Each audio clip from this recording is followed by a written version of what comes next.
মুস্তাফিজকে ছেড়ে দিয়েছে Chennai Super Kings এবং এই বিষয়টা দেখলাম বাংলাদেশের সাধারণ দর্শক মহলের মধ্যে একটা চাপা ক্ষোভ বা একটা আক্ষেপের সৃষ্টি করেছে। অনেকে তো রীতিমতো অবাক যে মুস্তাফিজকে ছেড়ে দিল চেন্নাই। গত বছর তো মুস্তাফিজ ভালো বল করছিলেন, 9 ম্যাচে 14টা উইকেট পেয়েছিলেন, এরপরেও চেন্নাই মুস্তাফিজকে ছেড়ে দিল। বিষয়টা হচ্ছে এখানে আমার একটা প্রশ্ন আছে যে মুস্তাফিজকে কি চেন্নাইয়ের রেখে দেওয়ার কথা ছিল, বাট এটা কি কোনো দিক থেকে লজিক্যাল ছিল, যৌক্তিক ছিল যে মুস্তাফিজকে চেন্নাই রেখে দিবে? একটু ব্রডওয়েতে বিষয়টা কিন্তু ভাবতে হবে। দেখেন, এবছর কিন্তু আইপিএলের মেগা নিলাম অনুষ্ঠিত হতে যাচ্ছে, যেটা 3 বছর অন্তর আইপিএলে অনুষ্ঠিত হয়ে থাকে। এবং মেগা নিলামের বছর এসে সাধারণত দলগুলো খুব বেশি ক্রিকেটার ধরে রাখার সুযোগ পায় না। ওকে, নর্মাল যে নিলাম হয় সামনের বছর যেটা হবে, মিনি নিলাম হয়, তাই না? একবার মেগা নিলাম হয়, বাকি 2বার মিনি নিলাম হয়। তো ওইবার কি হয়, একদম যে ক্রিকেটারগুলো ভালো খেলতে পারে না, দলগুলো যাদেরকে একদম আর টানতে চায় না, ছেড়ে দিতে চায়, প্রতিটা দলই কিছু কিছু ক্রিকেটারকে ছেড়ে দেয়, 4-5টা।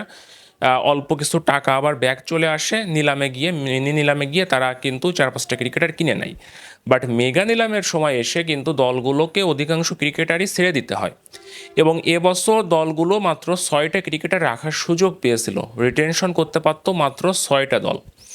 এবং এটা কিন্তু এ যাবৎকালের মধ্যে সব থেকে বেশি ছিল, বিকজ অতীতে 5জনের বেশি ক্রিকেটার কিন্তু কোনো বছরই দলগুলো রিটেন করতে পারে নাই। তো কেকেআর, সানরাইজার্স হায়দ্রাবাদ, মুম্বাই, চেন্নাই, এরকম 4-5টা দলের প্রস্তাবের ভিত্তিতে ওটাকে 5 থেকে 6-এ উত্তীর্ণ করা হয়েছিল।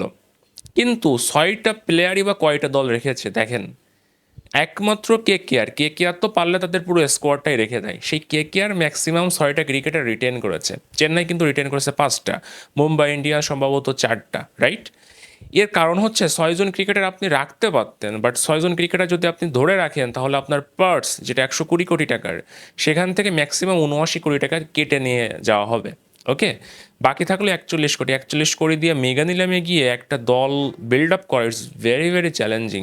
কাজে ওই পথে কিন্তু একমাত্র কেকেআর ছাড়া কোনো দলই হাঁটেনি।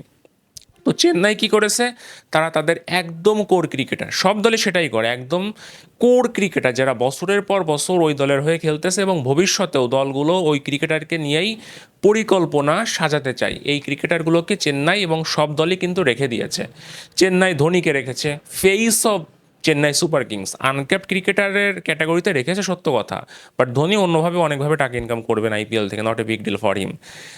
তো ধোনিকে রেখেছে, রবীন্দ্র জাদেজাকে ধরে রেখেছে, তারপর ঋতুরাজ গায়কোয়াড়, যে কিনা চেন্নাইয়ের ভবিষ্যৎ ক্যাপ্টেন, বর্তমানেরই ক্যাপ্টেন, ভবিষ্যতের লং টার্মের প্ল্যানিং থেকেই তাকে কিন্তু ধরে রেখেছে 18 কোটি টাকা দিয়ে।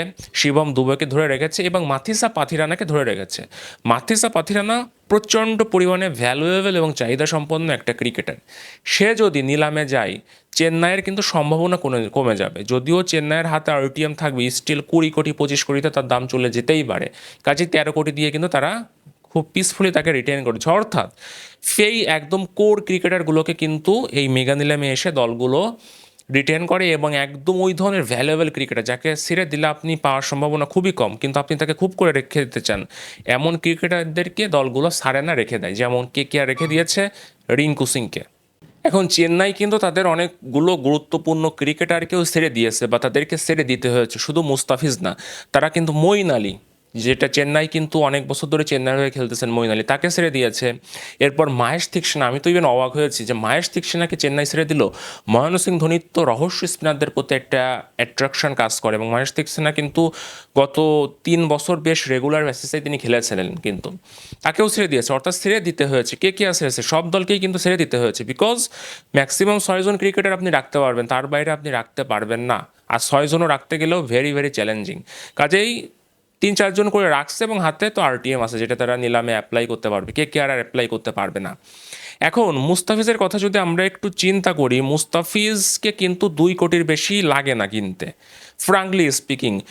বিষয়টা এমন হয় না যে মুস্তাফিজ আনসোল্ড থাকেন, কোনো না কোনো দল ঠিকই তাকে কেনে। বাট যে জিনিসটা খুবই অবাক করে সেটা হচ্ছে 2 কোটির বেশি, বেস্ট প্রাইসের বেশি মুস্তাফিজের দাম হয় না। অর্থাৎ একটা দলই সাধারণত তার জন্য বিট করে, আমরা সেটা দেখেছি। অর্থাৎ মুস্তাফিজ খুব একটা চাহিদা সম্পন্ন ক্রিকেটার কিন্তু না। কাজেই চেন্নাই যদি পুনরায় মুস্তাফিজকে দলে ফেরাতে চায়, তাদেরকে কিন্তু খুব একটা যে যুদ্ধে নামতে হবে অন্যান্য ফ্র্যাঞ্চাইজগুলোর সঙ্গে, পাথিরানাকে সারলে যেটা হতো তেমন কিন্তু না। মুস্তাফিজকে তারা বেস্ট প্রাইসেই পেয়ে যেতে পারে। আবার যদি গত বছর একটু বেশি ভালো বল করেছেন মুস্তাফিজ, সেই হিসাবে যদি আরও একটা দুইটা দল তাকে পেতে চায়, হয়তো 4 কোটি, হয়তো 6 কোটি, বাট মুস্তাফিজ কিন্তু 10 কোটি ডিজার্ভ করেন, এমন একটা বলার যে কিনা 10 কোটি দিয়ে তাকে কেনা যায়।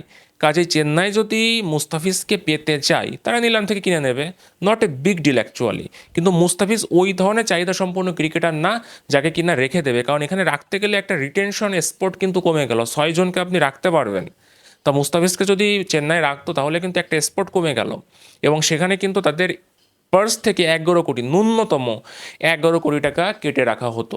কারণ আইপিএলের নিলামি হচ্ছে প্রথম ক্রিকেটারের জন্য 18 কোটি, 2 নম্বর ক্রিকেটারের জন্য 14 কোটি, 3 নম্বর ক্রিকেটারের জন্য হচ্ছে 11 কোটি, আবার 4 নম্বর ক্রিকেটের জন্য 18, তারপরে আবার 14, এবং আনক্যাপ্টের জন্য 4 কোটি, এইভাবে কেটে নেবে। আপনি যততেই রাখেন না কেন কেটে যাবে অত। কাজে একটা ক্রিকেট মুস্তাফিজকে রাখতে হলে তাদের ন্যূনতম 11 কোটি টাকা কিন্তু পার্স থেকে কেটে যেত। কাজেই নিলাম থেকে কিনতে গেলে মোস্ট পসিবলি মুস্তাফিজের জন্য তাদের 11 কোটি খরচ করতে হবে না, ইভেন 2 কোটিতেও পাওয়ার পসিবিলিটি আছে, 4 কোটিতে পাওয়ার পসিবিলিটি আছে। কাজেই এটা আসলে লজিক্যাল না যে তারা মুস্তাফিজকে রেখে দেবে। এরকম অনেক গুরুত্বপূর্ণ ক্রিকেটারদেরকে কিন্তু বহু দল ছেড়ে দিয়েছে। বিষয়টা এমন না যে ওই ক্রিকেটারদেরকে ওই দল আর রাখতে চায় না, অনেক ক্রিকেটারদেরকে তারা রাখতে চায় না, বাট অনেক ক্রিকেটারদেরকে রাখতে চায় কিন্তু পারে নাই নিয়মের বেড়াজালে। বাট মুস্তাফিজ গত বছর চেন্নাইয়ের হয়ে যে পারফরমেন্স করেছেন, তাতে আমার ধারণা যে যদি একটা দলও সামনের বছর মুস্তাফিজের জন্য বিট করে, that team is gonna be Chennai Super Kings. তবে একটা অবাক করার বিষয় হচ্ছে, আমরা অতীতে দেখেছি মুস্তাফিজ কোনোবারই যে খুব একটা বাজে বল করেছেন আইপিএলে সেটা না, দাম হিসেবে মোটামুটি পারফরমেন্স তিনি মুম্বাইয়ের হয়েও করেছিলেন, দিল্লির হয়েও করেছিলেন, রাজস্থানের হয়েও করেছিলেন, কিন্তু ওই এক সিজনের পরে ওই দল আর তাকে নিয়ে ইন্টারেস্টেড থাকে না। মাঠের বাইরের এখানে কোনো ব্যাপার স্যাপার ঘটে কিনা আমি জানি না, বাট যদি মাঠের পারফরমেন্সেই সব কিছু ডিসাইডার থাকে, তাহলে আমি মনে করি অন্ততপক্ষে চেন্নাই মুস্তাফিজকে পুনরায় দলে ফেরাবে। কাজে এতটা হতাশ হওয়ার কোনো সুযোগ নেই। Thanks for your time.